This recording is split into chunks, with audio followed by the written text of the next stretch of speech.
એક મહિનો થેરાપી. હા. તો એક મહિના શું ઇમ્પ્રુવમેન્ટ જો એ બધા જોડે રમવા જાય છે છોકરાઓ જોડે. એનાથી ઘરમાં બી બિહેવિયર સારો છે અને સ્પીચમાં ઇમ્પ્રુવ દેખાય છે.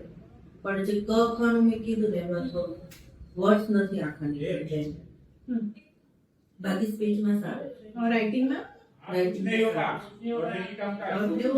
રાઇટિંગમાં અને રેડ ને બ્લુ લાઈન જો કોન્સેપ્ટ હતો ને એમાં ખબર પડે છે કે આ લેટર આ લાઈનમાં આવે છે. અને બેલેન્સમાં કઈ સુધારો લાગ્યો? એટલે એની હજી અહીંયા તો કરી લે છે પણ ઘરે નીચે રમવા જાય તો પડી જાય છે ખરી. પડવાની જે ફ્રીક્વન્સી છે એ ઓછી થઈ કે ઓછી. હવે ધ્યાન રાખે છે કે એમ કે ધ્યાનથી ચાલવું જોઈએ.